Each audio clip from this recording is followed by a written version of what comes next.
പാടി. ഇതൊക്കെ ദീന്, ഇസ്ലാം നമ്മുടെ മക്കൾ പഠിക്കാനുള്ള ദീനായത്. ഒരുപക്ഷെ നമ്മുടെ ഈ പ്രായം ചെന്ന സമൂഹത്തിലെ ഈ സമൂഹത്തിലെ പ്രായം കണ്ടിട്ടുണ്ടാവൂല. ഇനി നമ്മുടെ മക്കൾ നാളെ ദീനായി കൊണ്ടു നടക്കും. നമ്മുടെ ഉപ്പാപ്പ പഠിപ്പിച്ചെന്നതാണ്. സ്പെഷ്യലൈസ് ചെയ്യുന്ന മുസ്ലിയാക്കന്മാരുണ്ട് നമ്മുടെ നാട്ടിൽ. ഈ തരത്തിലെ തോന്നിയാസങ്ങൾ ഇത് ഞാൻ വെറുതെ പറയല്ല. നോക്കൂ, വേറൊരു രൂപം, വേറൊരു കോലം. ഇതിപ്പോ കക്കാട് പൈസി അദ്ദേഹം പുതിയൊരു തരീക്കത്തിൽ പോയി ചേർന്നു, കൈകൊട്ടിക്കളിയുള്ള തരീക്കത്ത്. അത് വിമർശിച്ചപ്പോ ഞങ്ങളുടെ തരീക്കത്തിൽ മാത്രമല്ല കൈകൊട്ടിക്കളി, കാന്തപുരം മുസ്ലിയാരും കൈകൊട്ടി കളിക്കാൻ പോയിട്ടുണ്ട്. അതുപോലെ തന്നെ കോഴിക്കോടുള്ള കേന്ദ്രത്തിലും പണ്ട് കൈകൊട്ടിക്കളി വേറെ നടന്നിട്ടുണ്ട്. ഗൾഫിൽ ഇറക്കുമതി ചെയ്ത ആളുണ്ട് എന്നൊക്കെ പറഞ്ഞിട്ട് മൂപ്പര് മറുപടി പറയാണ്. എന്നാല് ഇന്ന് ഒരു കാലഘട്ടത്തിൽ പ്രാക്ടീസ് എടുത്തു, പ്രാക്ടീസ് അവിടെ പോയി കോഴ്സിന് ചേർന്ന് ആട്ടം പഠിച്ച് ഇന്ന് ലോകത്തിന്റെ മുക്കുമൂലകളിൽ ആട്ടവുമായി മുസ്ലിയാക്കന്മാർ ഇറങ്ങി തുടങ്ങി.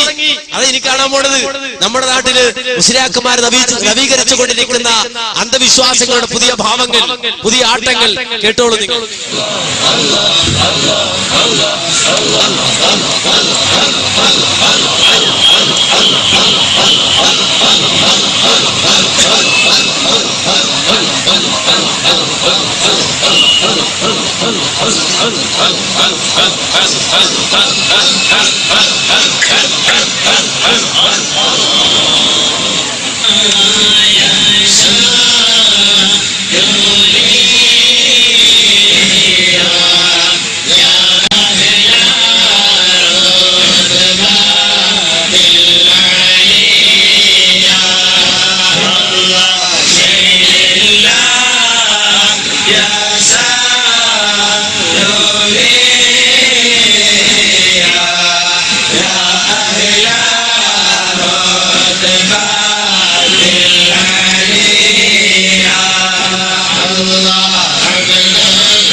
ടൈറ്റിൽ ആൾക്കാർ ലൂസ് മോഷൻ ഉണ്ടാകുന്നല്ല, എസ്പിറ്റാഫിറ്റൊന്നും വേണ്ട.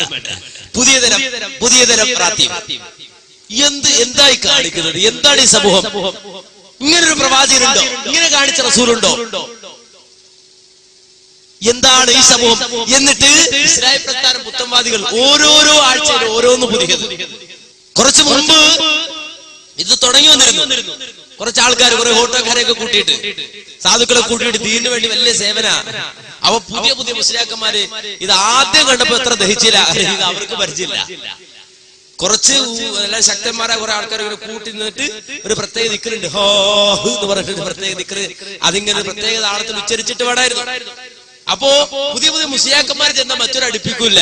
കാരണം എന്ന് വെച്ചാൽ ഇത് അവരും കൂടെ പഠിച്ചാൽ ഇവരുടെ വേക്കൻസി പോകില്ല. അവിടെ മുസ്ലിയാക്കന്മാർ ചെല്ലുമ്പോൾ ഇവരെ കൈകോർത്ത് ഇങ്ങനെ നിൽക്കും. അത് ശ്രദ്ധിച്ചാൽ ഓരോരുത്തരും കൈകോർത്തിട്ടായിരിക്കും ഇങ്ങനെ കൈകോർത്തിന്റെ ആടിന്. അങ്ങനെ കൈകോർത്ത് ഇങ്ങനെ ആട്ടണം എന്നൊരു പ്രത്യേക താളത്തിൽ ആട്ടണം. അപ്പൊ പുതിയ മുസ്ലിയാക്കന്മാരുടെ ഇടയിൽ വന്ന് കയറിയാല് ഇങ്ങനെ ആട്ടണം കൂട്ടത്തിൽ അടുത്ത ഭിത്തി ഉണ്ടാവും, കൊടുക്കു കിട്ടി നല്ലിടി. കൈ ഇങ്ങനെ ആട്ടിനിടക്ക് മുസ്ലിയുടെ കൈ ഭിത്തിക്കിട്ടിടിക്കും. അപ്പൊ മുസ്ലിം രണ്ടിടി കൊള്ളുമ്പോ പതുക്കൊഴിഞ്ഞു. ഇതൊക്കെ ഇടയിൽ കിടന്ന് കളിക്കുന്ന ആൾക്കാർക്ക് അറിയാം. മുമ്പ് നമ്മളിങ്ങനെ ആ വഴിക്ക് പോയിട്ടുള്ളത് കൊണ്ട് നമുക്ക് നന്നായിട്ട് അറിയാം. അപ്പൊ മാന്യ സഹോദരങ്ങളെ, ഈ രൂപത്തിൽ ഓരോന്ന് ഒന്നുകൊണ്ട് അവസാനിക്കുന്നില്ല. ഇനിയും കേട്ടോളൂ വേറൊന്ന്. അതല്ല അതിന്റെ വേറൊരു രൂപം, ഭാവം.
ഇതിങ്ങനെ നമ്മുടെ കുട്ടികള് ചെറിയ കാറ് പാവൊക്കെ വാങ്ങിയിട്ട് ഇങ്ങനെ കീ കൊടുക്കണ പാവുണ്ടോ, അങ്ങനെ കീ കൊടുത്ത് മുറുക്കിയിട്ട് ഇങ്ങനെ വിടുമ്പോ ചേർന്ന് പറഞ്ഞിട്ട് പോകും. പിന്നെ പെട്ടെന്ന് ഇങ്ങനെ ഓടിയിട്ട് ഇങ്ങനെ തളർന്നു വരില്ല.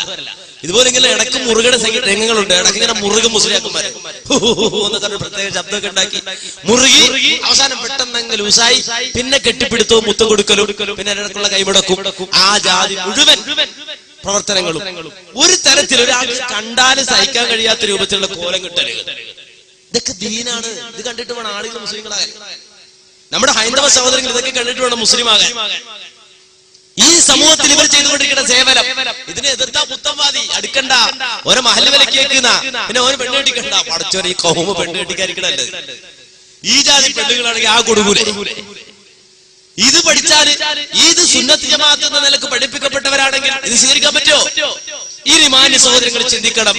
ഇത് ദീനിന്റെ ഭാഗമായി പേറി നടക്കുന്നവർ ഇസ്ലാഹി പ്രസ്ഥാനത്തെ ഏത് ന്യായത്തിന്മേൽ എതിർക്കണം. ഈ സമൂഹത്തിന്റെ നേതൃത്വം അവകാശപ്പെടാൻ, ഈ സമൂഹത്തിന്റെ പേരെ ശബ്ദിക്കാൻ ഇത്തരത്തിൽ കോപ്പറാട്ടി കാണിക്കുന്നവർക്ക് എന്തവകാശം? മുസ്ലിയാക്കന്മാർ സങ്കടമായിരുന്നു ഇടക്കാലത്ത്. ഈ അടുത്ത കാലത്ത് എന്ത് പഴയ മാലയും മോലൊക്കെ എടുത്തുപോയല്ലോ കരച്ചിൽ തന്നെ, പെരുഞ്ചാതി കരച്ചില്. മാലയും മോല എടുത്തുപോയി, അതുകൊണ്ട് ആ പ്രശ്നം. അതുകൊണ്ട് അവര് സ്വപ്നം വരെ കണ്ടു പുതിയ മാലയുടെ 9 മണിക്ക് ഇവിടെ അടുത്തുണ്ടെന്ന് പറഞ്ഞ ഒരു ബോർഡ് കണ്ടിരുന്നു. പുതിയൊരു മാലയുടെ കാലം, മൗലിദിന്റെ കാലത്ത് വരാൻ വേണ്ടിയിട്ട് മനമുരുകി മുസ്ലിംമാർ പറഞ്ഞു. എന്തെല്ലാം പരിശ്രമങ്ങളാണ് അതിന്റെ തിരിച്ചുവരവിന് വേണ്ടി, അതിന്റെ മടങ്ങി വരവിന് വേണ്ടി മുസ്ലിംമാർ നടത്തിക്കൊണ്ടിരിക്കുന്നത്. ഞാൻ വെറുതെ പറയല്ല, ഏത് ഗ്രൂപ്പാണെങ്കിലും അവരുടെ സ്വപ്നം, അവരുടെ ആഗ്രഹം അവർ പറയുന്നത് കേട്ടോളൂ. എന്റെ പ്രിയപ്പെട്ട മുഅ്മിനീങ്ങളെ, പഴയ കാലത്ത് നമ്മൾ ചിന്തിച്ചത് അങ്ങനെയാണ്. രോഗം വന്നാൽ നമ്മുടെ ചികിത്സ അത് മാലയാണ്, അത് മൗലിദാണ്. എന്റെ ഉമ്മമാരെ നമുക്ക് ഓർമ്മയില്ലേ? നല്ലൊരു കാലം നമുക്ക് കഴിഞ്ഞു പോയില്ലേ? ഇന്നും നമുക്ക് അനുഭവങ്ങളില്ലേ? പ്രസവ വേദന എടുത്ത ഉമ്മമാര് നഫീസത്ത് മാല ചൊല്ലിയിട്ടല്ലേ അവരുടെ പ്രസവം നടക്കുന്നത്. എന്ത് എത്ര സുന്ദരമായൊരു കാലമാണ് മാലയുടെ കാലം, മൗലിദിന്റെ കാലം. എന്റെ പ്രിയപ്പെട്ട മുഅ്മിനീങ്ങളെ, പഴയ കാലത്ത് നമ്മൾ ചിന്തിച്ചത് അങ്ങനെയാണ്.